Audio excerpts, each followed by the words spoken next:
हमारी सबसे बड़ी मांग गरिमा जी ये थी कि अपने दोस्तों का 10 लाख करोड़ माफ करना बंद करो। उनकी सरकार में एजुकेशन और हेल्थ को कोई प्रायोरिटी नहीं है और मिडिल क्लास को सबसे ज्यादा उसी की जरूरत है। इसके अंदर भी जो नई टैक्स रिजीम है सिर्फ उसमें ये बेनिफिट मिलेगा, यानी सेविंग नहीं कर पाएगा मिडिल क्लास परिवार। इतने सारे पेज इसमें फंसा दिए कि फायदा पहुंच ना पाए जमीन तक। ये स्पष्ट हो गया कि अरविंद केजरीवाल इस वक्त विपक्ष की सबसे मजबूत आवाज है और जब वो बोलते हैं तो सरकार को भी चाहे दिखावे के लिए सही घोषणा करनी ही पड़ती है। ये जो तुरुप का इक्का अरविंद केजरीवाल 7 दिन पहले निकाल कर लाए थे, अब कह रहे हैं हमने आवाज उठाई, मांग ली मिडिल क्लास की आवाज। आप जन कल्याणकार करोगे, कैसे होगा? भ्रष्टाचार कर रहे हैं, तुरुप का इक्का क्या है? ठीक है गोपाल जी। अनुराग, गरिमा जी देखिए, 2 चीजें बहुत महत्वपूर्ण हैं जो आज साफ निकल के आई। एक तो ये स्पष्ट हो गया कि अरविंद केजरीवाल इस वक्त विपक्ष की सबसे मजबूत आवाज है और जब वो बोलते हैं तो सरकार को भी चाहे दिखावे के लिए सही घोषणा करनी ही पड़ती है। तो इसलिए ये सबसे बड़ी कामयाबी तो ये हुई। लेकिन हमने 7 मांगे रखी थी मिडिल क्लास के लिए। मतलब हमने ये कहा था सबसे ज्यादा टैक्स में मिडिल क्लास किस्ता है। अनुराग, मांगने से में तो कुछ भी नहीं मिलता। अनाउंस करना पड़ा। अनाउंस इसलिए करना पड़ा क्योंकि मिडिल क्लास की बुलंद आवाज अरविंद केजरीवाल जी ने उठाई और उन्होंने 7 मांगे रखी।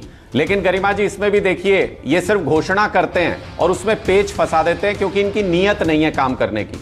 अगर मिडिल क्लास को फायदा देना है तो गरिमा जी ऐसे मिलता है जैसे अरविंद केजरीवाल जी हर महीने लगभग हर परिवार को 25,000 रुपए की बचत कराते हैं दिल्ली में। इसके अंदर भी जो नई टैक्स रिजीम है सिर्फ उसमें ये बेनिफिट मिलेगा, यानी सेविंग नहीं कर पाएगा मिडिल क्लास परिवार। इतने सारे पेज इसमें फंसा दिए कि फायदा पहुंच ना पाए जमीन तक। आज मिडिल क्लास में जिसको भी फायदा मिला है वो हर कोई धन्यवाद कर रहा होगा अरविंद केजरीवाल जी को कि उन्होंने मजबूती से ये बात रखी। लेकिन मैं उसमें ये कहना चाहता हूं कि इन्होंने इतने पेज फंसा दिए ना कि उसका सीमित दायरा हो गया फायदे का, बहुत कम दायरा और बहुत ज्यादा बढ़ा चढ़ा के अनाउंसमेंट, बहुत शोर शराबा, लेकिन फायदा बहुत कम लोगों को मिलेगा। दूसरी बात जो सबसे महत्वपूर्ण है, हमने सबसे बड़ी बात क्या कही थी कि आप अगर बजट लेके आओ ना तो उसमें पहला अनाउंसमेंट ये करना कि अपने बिजनेसमैन दोस्तों का 10 लाख करोड़ माफ नहीं करेंगे आगे से।